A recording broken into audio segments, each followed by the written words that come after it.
Good afternoon, ladies and gentlemen. Welcome to the coffee chat brought to you by Sapin. My name is Kali Masuwani, and I will be your host for this afternoon.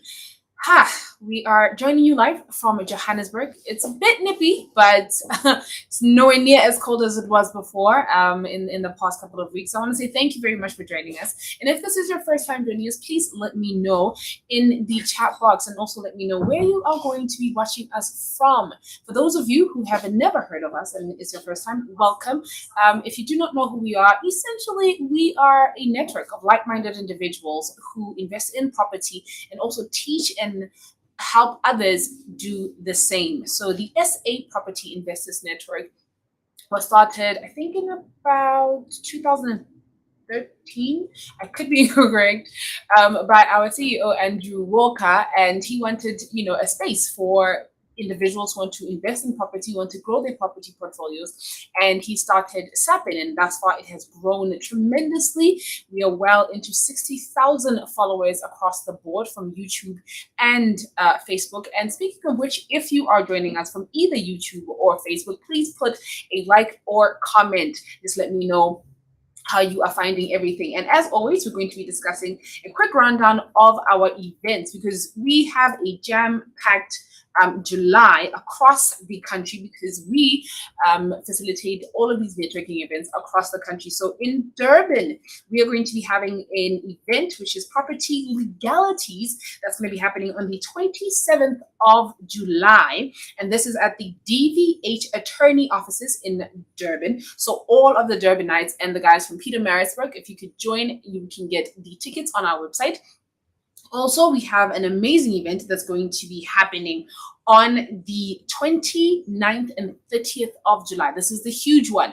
It's about practical property investing, and it is a 2-day practical property investing workshops. The do's, the don'ts, we get in depth. We unpack strategies, we unpack taxation, we unpack legalities. So you have to be part of that. If you honestly are serious about starting your property journey, that's going to be happening on the 29th and the 30th, and tickets are still available. They are scarce though. I think we have just a few that are still available, so you can check that out on our website. And lastly, the one that I am super excited about because last year's one was absolutely phenomenal. It was huge. And that is the Johannesburg Breakfast for the Women's Day event. That is the annual one that we do every single year. It's going to be happening on the 12th of August. And we have keynote speakers such as Nondumiso Ngabai and Vuyiswa. This is going to be crazy, guys. Like, I am so excited about this. All the ladies, I hope I see you there. I will be giving you a rundown again of the events, but those are the events that are going to be happening, whether you are in Johannesburg, in Cape Town, in Durban, in Pietermaritzburg, even Bloemfontein. There's always an event happening for Sapin. So like I said, if this is your first time watching us, welcome to the SA Properties Investors Network Coffee Chat. As I said earlier on, we have two amazing guests, and these individuals are just, they have their hand on the pulse in terms of our topic today, and we are discussing developments, the do's and the don'ts. I know a lot of us think we know quite a few things about developments, or we assume developments only count if it's large scale and it's like huge, but it's like, no, something as simple as extending a few cottages in your backyard can count as a development. And there are rules and regulations that you might not have been aware of that you will actually need to participate in order for you to do things the right way, unless you want people to come and bulldoze your hard-earned creations and also just flushing money down the drain, which nobody wants to do. So I'm going to be introducing our guests in a few moments, but I just want to see from you guys where you guys are viewing me from. We have Malusi, who is going to be watching us from Soweto. So hello, Malusi. But yes, please let me know where you are watching me from, and also like, share, and subscribe on our YouTube, and also comment on the comment box on Facebook. So let me know where you're watching us from. And if this is your first time, I just want to say thank you very much and welcome. So as I said, this lady is an extraordinaire town planner. She is a trailblazer. I don't think I even know a lot of females. She might just be the only female town planner I know. It is a phenomenal woman by the name of Saskia Cole. And also we have the esteemed property investor and development elite, Leroy Slava. So I just want to say hello to both of you. How are you guys? Hi, Saskia. Hello, good morning. Good afternoon. Good afternoon. Yes, how are you? All good here. Thank you. And thank you for the invitation to come and chat with you. Thank you for joining us. Like I said, you are a trailblazer. I think you really are the only female town planner I know, which is good, No, but it's also sad. no, there Um, are many female town planners. I will introduce you to a few more. My colleague is also Awesome. a That is awesome. female. Especially with with our annual women's event. We want all of the female extraordinaires in all of the industries to please come to our women's event. Mr. Leroy Slava, how are you, sir? Good. Kali, how's it? Saskia, how are you doing? How's it? Hi. Good, good, good. How's it, guys? Fantastic. So we're going to get straight into it because we have a lot to unpack. Like I said before I introduce, I just want to give you guys a few moments to introduce yourself. But developments.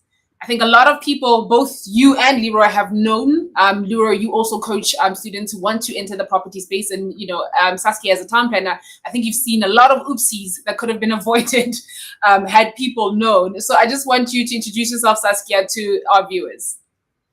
Hi. Thank you. Yes. As a town planner, I've now been working in the industry for 30 years.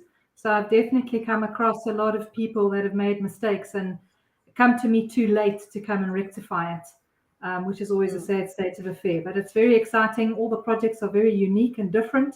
Um, every single project that we work on is very different, and I thoroughly enjoy that part of the job. Okay, and Leroy, if you could just introduce yourself. Yeah, Leroy Slava. So I'm a property developer and a property coach. So I've been investing for about 10 years. Developments, I've done two brownfield developments, which is converting existing buildings.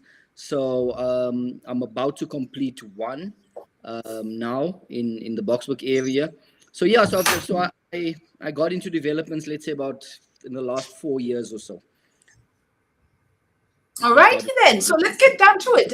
Saskia, as you were saying, what exactly is a town planner? We town planners, we wear a lot of hats. For today's discussion, it's in a nutshell, we are land use management and property specialists. So we are going to be the one who will help you through the whole process. So doing the due diligence to start you off, which property should you be buying, which one has got problems, highlighting the problems in your due diligence, getting you the necessary information, advising on what is possibly the best use. If you have a property already, what is the best use for it? What will the municipality approve? If you are looking for new property, helping you find that property that help you get your vision. Advising on exactly what rights you should apply for and then how. It's a whole legal process. 70% of my job is legal. It's a whole legal process on getting you the rights. We put you in contact with the team. We don't work in isolation. We connect with the team. Once they come with their reports to help you understand those reports and the ramifications, which may be financial. And in the end, hand you over to the architect who will then do the building plans and the site development plan, and everything tied up in a neat ribbon, hopefully by then. But yes, your facilitator with the municipalities, we know who to speak to in what departments, getting you the right information. We have relationships with municipalities to get your application through and to facilitate it. So advising you from A to Z on your property, what you can do with it, what you shouldn't do with it. We work on all sorts of different residential, commercial, industrial developments and have been around the block and can assist in that way to help you not waste money, spend it correctly. Hmm. And I know you mentioned that you give advice in terms of that. And I think the next question that I'm going to ask is the one all of us want to know, myself included. I didn't even know this, but I'd like to share it with the viewers. And that's, do I need a town planner if I want to do renovations or extend on my property? So if I want to build a few cottages or something on my own property, would I need somebody like yourself?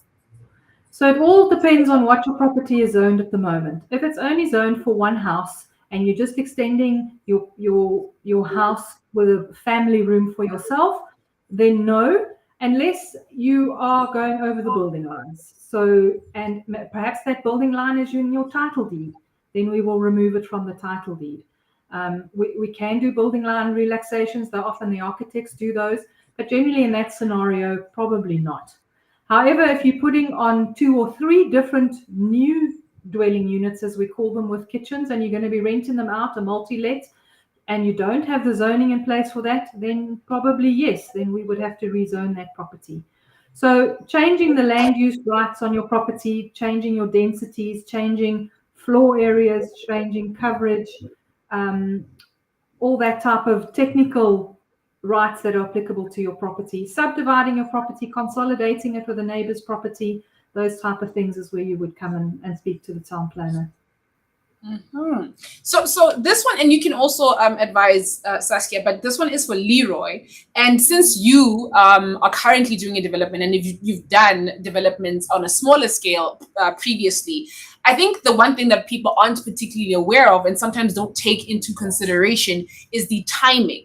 So, in terms of how long does the process typically take? Because if I bought, a property with the intention to develop it, but I didn't take into account the holding cost of how long, my plans are going to take to get approved, what kind of time span are we looking at? Sure. I think it's different. It depends. The current project that I'm busy with now, it took from the SDP went in. That took about the site development plan. That took about 3 months or so to get approved. So that basically just says, listen, this is what we want to do with this property. Do you guys have any comments? Are you happy with what we're going to do here? And the plans only got approved. So we started in August. The plan only got approved about a month ago, 2 months ago. It is very dependent on the municipalities. Some municipalities are able to do it quicker. The smaller municipalities often do it quicker. The larger metropolitan municipalities often take longer. The site development plan is a site plan that you submit before your building plans. It shows the parking, often your access points, what is happening on the site, and how the building sits on the site.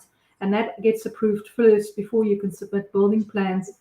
And then the building plans are more related to the structural matters, how thick your walls are, what your roof is made of, but also importantly, fire matters, especially on buildings that have got more people in them and commercial.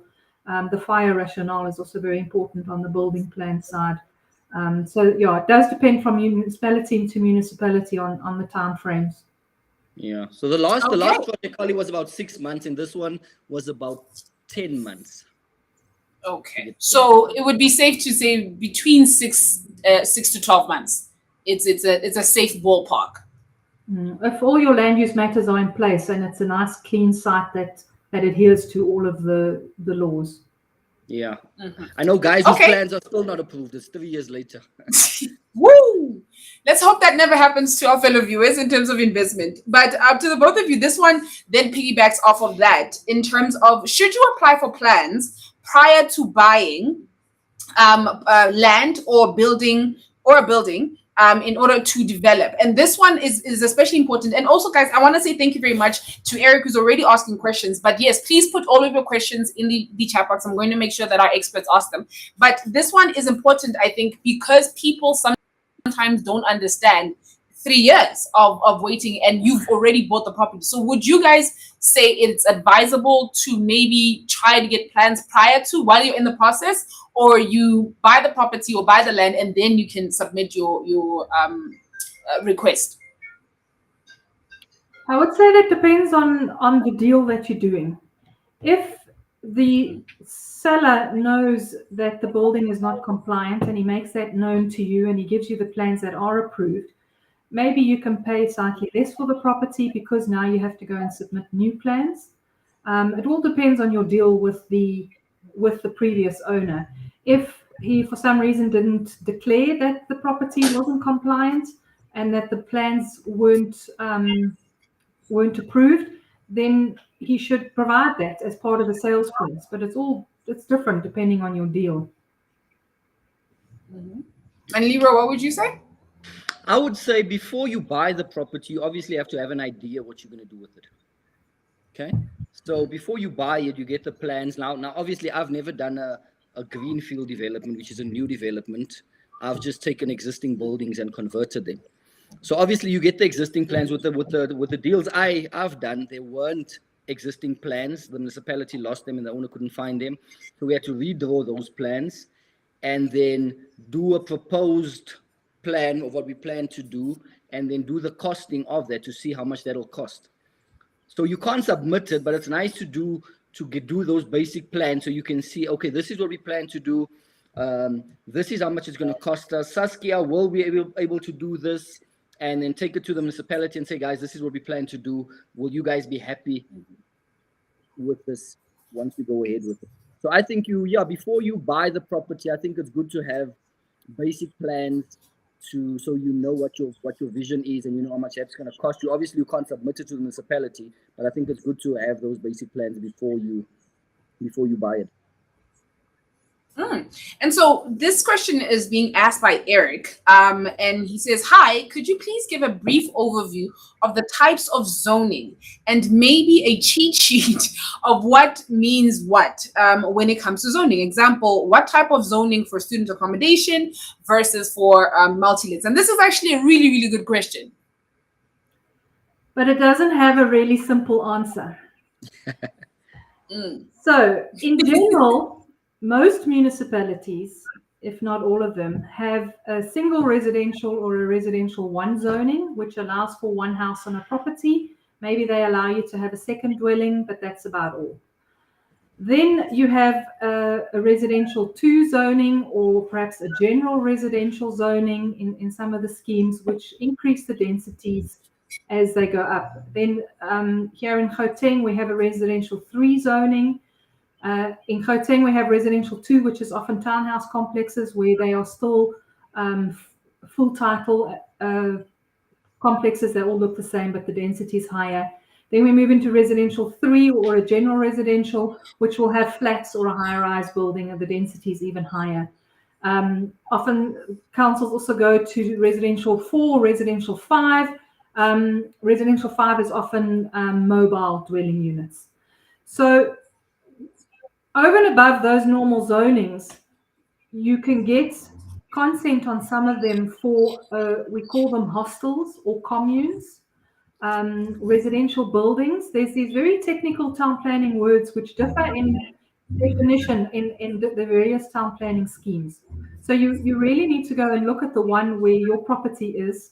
But generally for student housing, we're looking at a commune or a hostel type situation because they are sharing a kitchen and a lounge and a bathrooms. Multi-lets are dwelling units with their own kitchens, and that's an increase of density. So Johannesburg allows you to have 3 units depending on size. Most other municipalities only allow you to have 2 units, also with approved building plans. Any more than that, you have to rezone to increase your density. Okay, and so that's very, very interesting in terms of zoning, because I don't think a lot of people understood, the different zoning. But then now Jerry wants to know, if you want to buy a multi-let and it's not zoned for the purpose, who must pay for the rezoning, the buyer or the seller? Leroy, you can.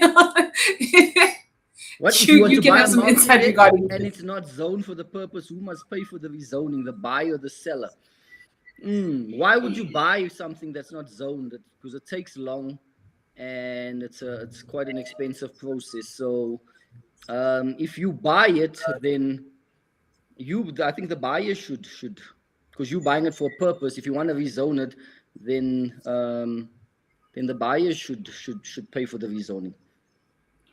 Again, if it's Saskia, what we if it's an existing multi-let and they didn't get the land use rights and they're selling it to you as a multi-let, they need to reduce the price.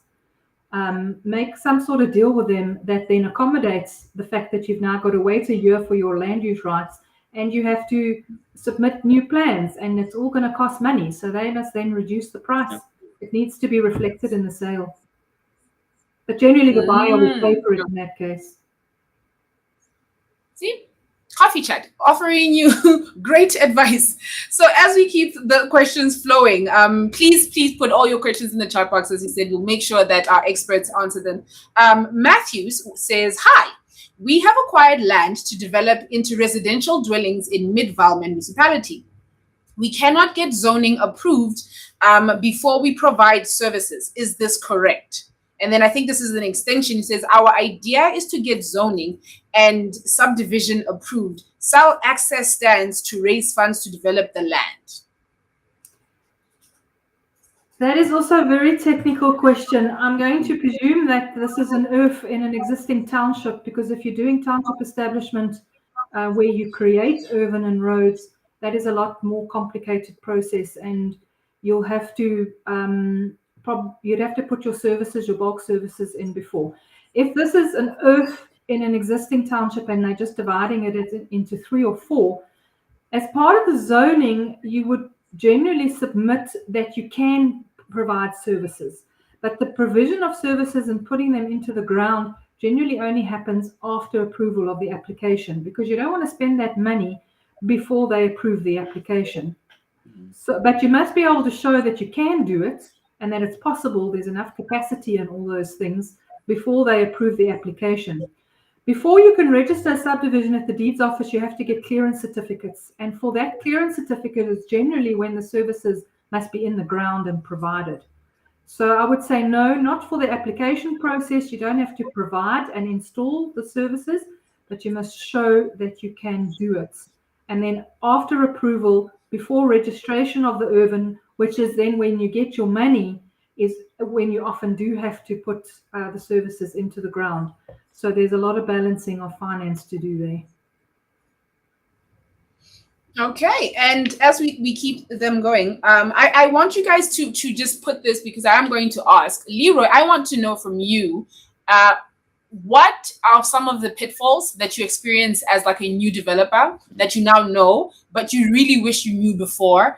And Saskia, I'd like to know from you, what is the worst mistake you've ever encountered that an investor has made in terms of town development? However, as you guys are thinking about that, I have a question from Joa, and he wants to know, if you want to add back rooms at your primary residence, do you have to rezone? Let's say you want to add 3 rooms, which is currently on residential 1. And how long does the rezoning process take? Well, we kind of covered this, but yes, you guys can let Joa know. Saskia, do you need to rezone if you're adding about 3 properties on your own current property? So if those rooms are for your own use, bedrooms for your kids, you don't have to rezone as long as you stay within the coverage and the FAR of your property. But if you're going to be renting out those rooms to people who are not part of your family even, or you don't know them, these are strangers that you are renting rooms to, and they have their own little kitchenette, then you are adding dwelling units. And if you're going up to 3, chances are you would have to rezone for that, yes. And you should budget at least a year of rezoning. 12 months in most. Alrighty then. So as we're saying that, we are going to be letting Bevan coin a little shortly, and he's going to give us his golden nugget in terms of facilities management when it comes to developments. But Leroy, I would like to know from you, what are some blunders that you go, wow, I really wish I knew that, so we can actually help, some future developers maybe avoid certain things? Yes, how long do we have? I think I made all of them. What was the first one? We started building before the building plans was approved, and we were opposite the municipality, so that wasn't smart. Oh, wow. No, but sometimes because with these developments, you get a grace period. So you need to start moving, because when that grace period is over, you need to have tenants in and start paying back your loans, your bonds. So anyway, we started building, and the municipality almost stopped us. Luckily, I had a good relationship with them. And then they approved that. And then one of the other challenges I did was I got my friend to do the construction on the first development I did. We're not friends anymore. And ended up with lawyers and around the table, and yeah. So that was a mess up. So I like what Mark Berman says. What does he say? Make your business partners your friends, and not your friends your business partners. So I learned that. I learned that early on, and that cost us a few months because the project stopped for about 2-3 months there while we were sorting that out. So that was on the first project. That was the mistake we made there. What else? What else, Saskia? I always say, Saskia and then will teach you how to do it. I'll teach you how not to do it. Okay. And Saskia, what would you then say is one of the biggest oopsies you've ever seen? What comes to mind was actually a lady who does belong to Sapin, and she had bought a property in Midrand and proceeded to spend R1 million building 5 or 10 apartments on the property, only to realize that she had a bad the guy who was building for her walked away with her money, but also those apartments that she built were in a flood line. And the property that she bought was not in an area earmarked by the municipality for densification. She had bought an agricultural holding, and the municipality, it was outside the urban development boundary. The municipality was not going to approve densification on that property. So she lost R1 million in a deal because her due diligence hadn't been done up front before she started building. And she had no building plans, of course. Very expensive mistake. That is expensive, and that's why you need a network. You need individuals who understand this, and that's what the SA Properties Investors Network is about. It's about community, it's about connection, it's about knowledge. And when you have the right team, the journey is a little bit easier. So I do see the questions are still coming in, but I want to give a moment to Bevan, who is going to give us our golden nugget from facilities perspective in terms of development, and then we can get back to the questions. Bevan, how are you, sir?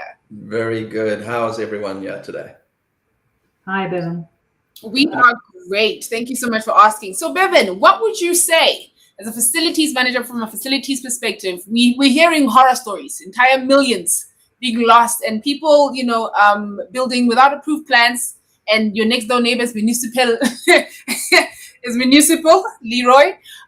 But from a facilities perspective, in terms of developments, Bevan, what are the do's and don'ts?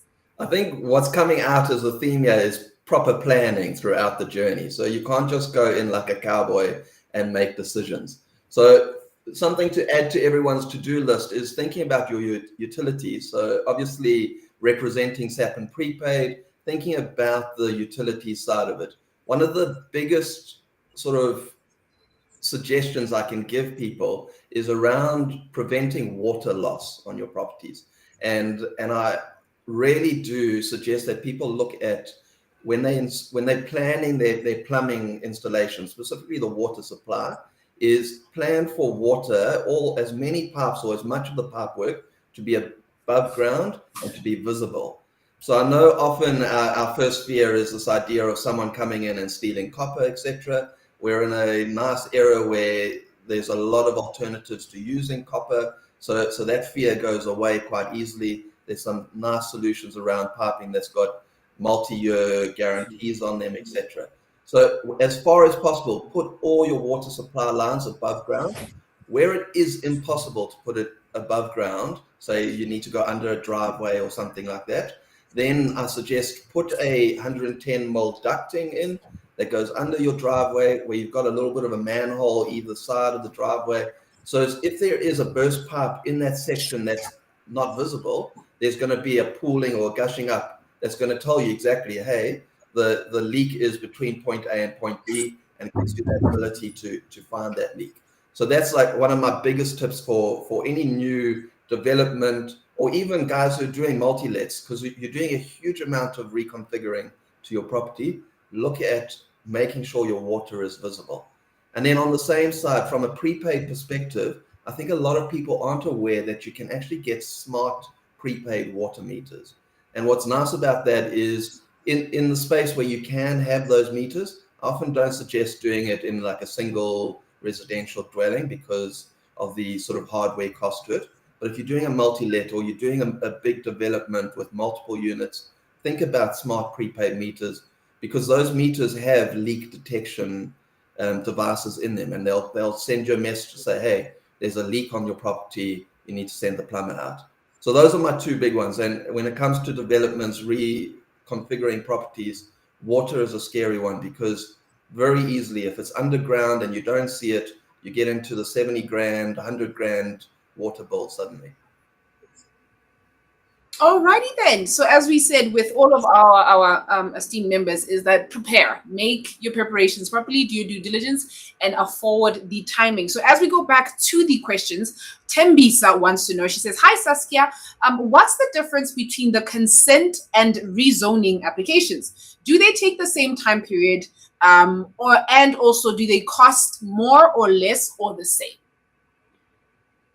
They do take a similar time period. The rezoning is slightly longer because there's a legal process to complete it, but not much. The cost is about the same as well. The difference is in a zoning, you have a specific zoning which allows specific things. And then over and above those, what we call primary rights, the city allows you to apply for consent for additional rights. So on a residential property, it might be a school or a vet, medical consulting rooms, or perhaps a church, sort of residentially orientated uses that you might be able to get consent for. We often don't like to do the consent applications, especially because the cost and times are still the same. It's because that piece of paper often gets lost, and 20 years down the line, often that right is sitting in a file somewhere, whereas the rezoning is kept current. It's a legal right. So besides the fact that they can sometimes get lost, the banks also don't like them when you want to use them in your bonds, because they can be revoked. If, for example, you do get one for a nursery school and there are complaints, there's problems with the way you run it, the municipality can withdraw those rights and revoke them. So it's also not a permanent right. So that's why we often rather do a rezoning, because that is permanent, it cannot be revoked, and it is entrenched in the legal system so it doesn't get lost. Mm-hmm. And so, Leroy, what I want to know before I get back to this question, in terms of, we did speak about timelines when you are trying to rezone or you want your plans approved. What exactly do you submit?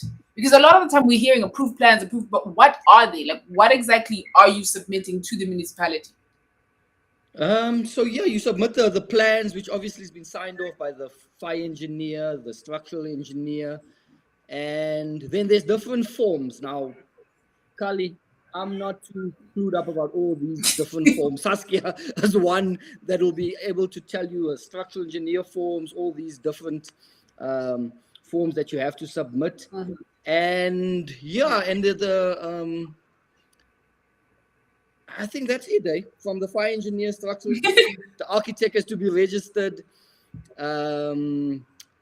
And yeah, so from my side, that's what Saskia will be able to tell you in more detail what's everything that you have. Okay, no, that's fine. So we have another question from Malusi, and they want to know, hi, when buying a house with two businesses that are zoned business 1, and your vision is to build 15 flats, would you advise that I rezone to res 4 or leave it at business 1? This one is actually very interesting. If you are planning on keeping your businesses on your property and adding the flats to that, then yes, keep your business 1 zoning. If you are going to be closing those 2 businesses and only having the 15 flats on the property, then I think I would rezone to residential 3 or 4, purely for the rates and taxes purposes, because then you don't get rated on the business platform, but rather on the residential platform, and you can be sure that they actually change your valuation and your categorization in terms of your rates and taxes. But in terms of zoning, you can leave it. It makes the property more marketable when you want to sell it. Then people can put businesses in there. If we have another COVID epidemic or whatever happens to the world, perhaps the use of the building will change and you want to keep those rights, because business 1 has got a lot of rights in it. It's a very powerful zoning to have as a market and a value to your building. Saskia, okay, so before sorry, yes. Kali, just a quick one. can you bring I've brought the usage down. It's still business one, but the rates are down to res because the building is mostly residential now. So I'm paying residential rates without rezoning. So it's still business, but I'm paying residential rates because it's mostly residential. So as far as I'm not a valuer, but as far as I understand, you do get rated on the use of the property and not the zoning. So you do have to make sure that they then value your building accordingly and have the right categorization of your building, that the rate in the rand is the correct one for your building. So yes, you can leave it. Yeah. So maybe Malusi should check if she can bring the usage down without doing the rezoning. In terms of valuation, you need to ensure that. But in terms of zoning, you can't bring it down without rezoning technically. But if the valuation department has recognized that you don't have a full business building, then it's on the value side, yes. Okay, so before I let you lovely individuals who have given us so much, because even I'm learning as I host these things, I learn so much, and I know our viewers are learning that too. So if you have any last questions, please put them in the chat box. Alternatively, we will start with Bevan, and I want to know from you, what would your parting words be from a facilities management to anybody who wants to develop, be it at a small scale, which is res 1 or 2, or when it's the bigger ones, which would be res 4 and 5. What would your parting words to be from a facilities perspective?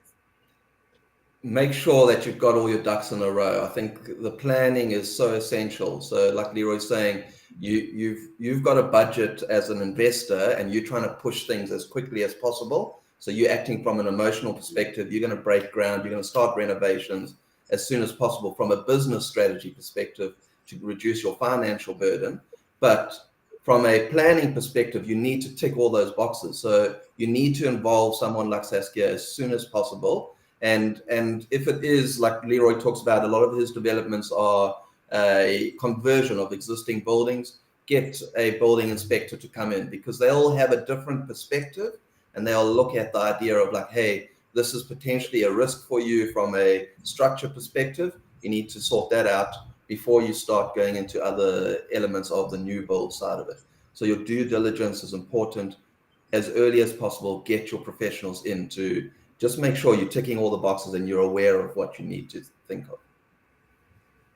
Okay, and if you would like to contact Saskia, please contact us at support@sapin and at SA Property, I beg your pardon, and we will make sure to put you in contact with Saskia, because we want to make sure that you actually grow in this journey, because as we've known, we don't want to be making million rand oopsies. But as we say goodbye to our esteemed guest, Leroy, what would your parting words be to a future developer out there that, some nuggets you want to leave them with to go, hey, I suggest this?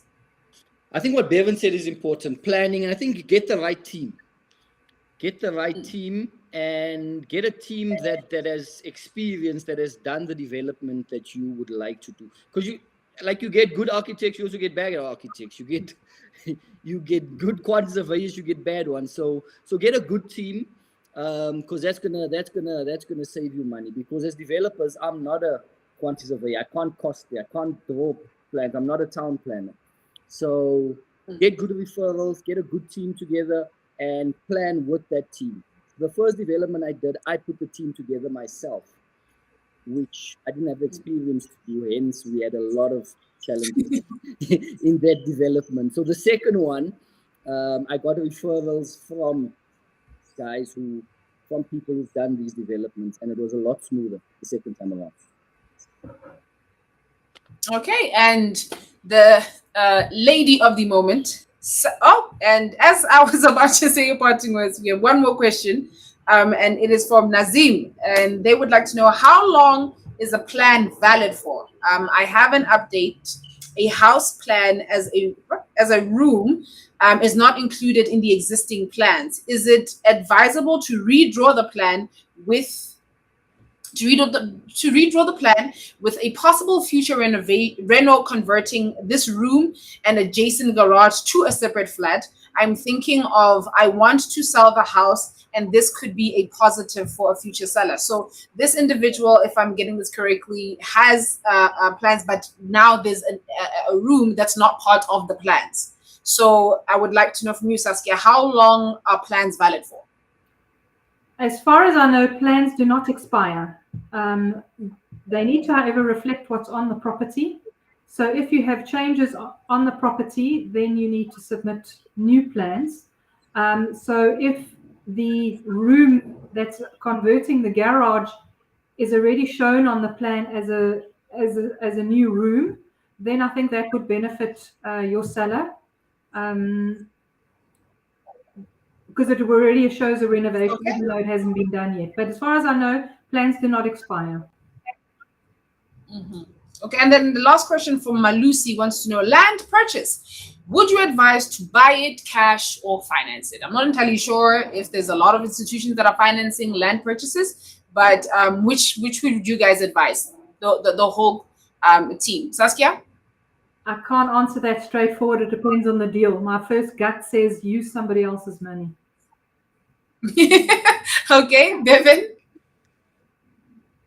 There's never a short and a quick answer to these. So obviously the idea is like, what are your financial circumstances personally? If the idea of getting a return on investment, if the money's going to work better in a bank account or savings and it's going to have no work impact for you, then rather leave cash in the bank. If you're going to be in the position where your tenants can pay for your property, in other words, the tenants are building assets for you, then use the financing option. So that's the big one for me. Is I'm trying to create wealth here. Is my money going to create more wealth in the bank, or is it going to create more wealth in the property deal itself? Mm-hmm. And Leroy? Yeah, Malusi, I wouldn't buy land if I don't have a plan for it, because if you finance it, you're gonna have to pay the bond. You don't have anything happening on the land, tenants. So I would also finance it, if you have a plan for it. All right. So yeah, it depends. But I would also go with financing it if you can. Okay, so ladies and gentlemen, if you have any further questions, please do not hesitate to email us at support@saproperty. Right now, we are going to be having the last and parting words with Saskia in terms of developments, do's and don'ts. What is your parting words for our viewers? Do your homework. Get as much in writing as possible and surround yourself with reputable people that have been recommended to you. And on contacting me, if you're a SAPN member, I'm also on the WhatsApp group, Scully, if people care to contact me then. Mm-hmm. So if you are part of our membership, you absolutely can ask a question or contact Saskia on the membership group, so it's just on our WhatsApp. But I want to say thank you so much to Leroy, Saskia, and Bevan. I think you've dropped multiple nuggets in terms of development and the do's and don'ts. And I think we're all going to be walking away just understanding, at the very least, the one thing you need to do is do your homework, do your due diligence, and actually follow the rules, because the last thing you want is to hit a blunder and you are deep into the costings of this. And now, if they do not get approved, what happens now? So definitely, what is that saying? Rather safe than sorry. So rather sit down and do your homework, and then you actually have ample time to actually get your plans approved, rather than you just go ahead and start doing things, and then 6 months down the line you realize that you have to take it all down, which we do not want. But again, I want to say thank you so much, Saskia, Bevan, and Leroy. Pleasure. Thanks for having us. Thanks, guys. Thank you. So before we say goodbye, ladies and gentlemen, I just want to give you an update again in terms of our events that are happening. As I said, they happen across the country. So it doesn't matter where you are in South Africa, there is a SAPN event that's going to happen for you. And as I'm speaking, the next one that's going to be happening is in Durban. And that we're going to be talking property legalities. That's on the 27th of July. So if you are in Durban or Pietermaritzburg, please show up and get your tickets. It's going to be at the DVH attorneys' offices. And then this huge one, which is the 2-day practical property workshop, that's going to be happening on the 29th and the 30th of July, right here at the SAPN head office. And lastly, the one that I'm super excited for is the annual Women's Day event. Please get your tickets. That's going to be happening on the 12th of August. We're going to be having Nondumiso Ngapai and Vuyiswa. So you guys need to get your tickets for that. If you were there for last year's one, you know it was absolutely inspiring and just phenomenal. But what I'm going to say from me to you is thank you so much for joining us. And please don't forget to like, share, and subscribe. And just comment if you enjoyed this and you found value in the coffee chat, whether be it on YouTube or on Facebook. But until next time, I will see you.